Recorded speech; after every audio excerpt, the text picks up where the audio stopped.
Who is Randy? Don't bring anyone mother into this. Yo, mom in the fucking stand! Well, that's the thing I always tell young people. Now that you hit a certain age and you talk to a lot of young people about, everybody wants advice and and it's hard because if you catch me on a bad day and this has happened, I've talked kids out of going into show business. Yeah. My friend Tom asked me to talk to his son, and he wanted to go into comedy writing, and I read his script, and it was okay. It was okay. Yeah. And in this business, it's got to not just be good, it's got to be excellent, and it's got to be original. There has to be like somebody, a spec script that gets traction in this town is like somebody will take a Partridge Family episode from 1971 and then they'll put in ISIS as character. Like, you have to come up with shit that's crazy. Right. And then on top of it, be so well written.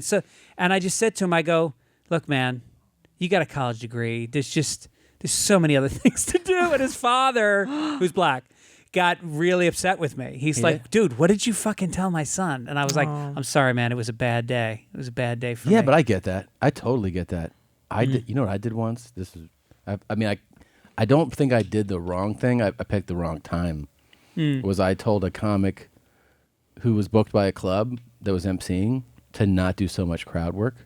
Oh, what's wrong with that? Well, I told him because he was doing it every show. Yeah. And it was like Saturday between the first and late show, where I go, look, man, someone's gonna tell you this at some point, and like you should know that like when you're on a headliner show like this, like you really don't. It shouldn't be up to you to just decide to do 10 minutes of crowd. Correct. Work. And he was like, well, and I go, I'm not telling you this to be rude, but like you're basically dictating that like that's the tone of what they're about to see. You're actually making it. It's not even really fucking up my show, but it's like the middle act who on this hierarchy is definitely above you, is now like put in this thing where he's like has to adapt to your crowd work. Exactly. Not only that, now you and the feature act have to watch him every show to see. Yeah. So you don't talk to the same people he's talked to. It's so I did it in like a nice way. Yeah. But man, he was shell shocked, and I couldn't tell right away.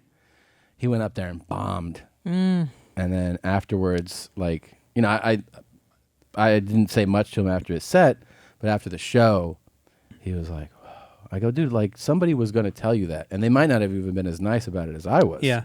I said, but you think you can just get on, like fucking Bill Burr's show and just be like, I'm just going to do fucking crowd work. Yeah. I go, you can't do that shit. Yeah. And he was like, really? I go, it's not like.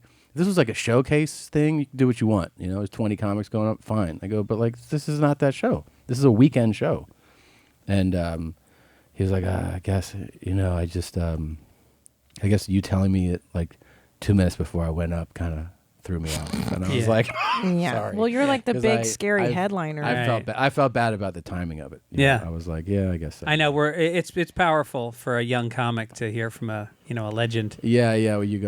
Where you tell, especially if you tell them like right, if someone tells you something right before you go up, I was. Well, I always do this thing when I'm on the road, and I don't know when I started doing it, but every time the MC, and sometimes I've met the MC enough to get my intro. Yeah. Because if it's the first night, I just haven't spent time with him. Yeah. And I always will go, he'll go, Greg Fitzsimmons, and then I come up, and then when he shakes your hand when he walks off, I always go, thanks, faggot. And then I do my set, and I never talk about it. And then the next time I go up, I'll go, thanks, homo. Yeah. And I just keep it, thanks, cocksucker, and I do it each time. Yeah. And they never bring it up. And then this one guy comes up to me Saturday night between shows. He goes, did I do something? He goes, did I go long? I keep thinking that I did that bit that's similar to yours, and did that make you mad? He was going through what it could have been. I go, no, dude, I do that to everybody. I go, I never imagined anybody would take it as anything but a joke. Of course.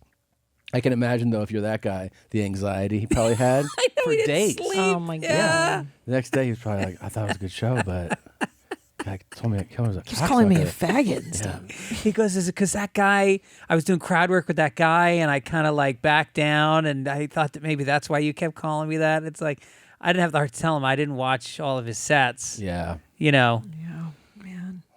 That's the other one is when they sometimes they're like Saturday, the MC will be like, you see the set? And I go, not once, not the whole week. You guys are terrible people. And then I'm like, I can't do it, man. I don't want to watch. It's hard because sometimes if I watch the feature and he's got a bit that's really close to mine, it depresses me because I realize this kid is in Oklahoma and he's a feature and we're thinking the same joke. Yeah. So I don't even care if we repeat a similar joke. Like I used to watch so I didn't repeat a joke, and now I just figure it's more detrimental to even know that comedy is this easy. Right. And I think it's so hard. Right. And then you're like, that guy's not even that good. I know. I know, I've had that too. Yeah. Where you're like, that's an original thought of mine. I know, I thought at the time, like, damn it, I found one. Lightning in a bottle. It's depressing.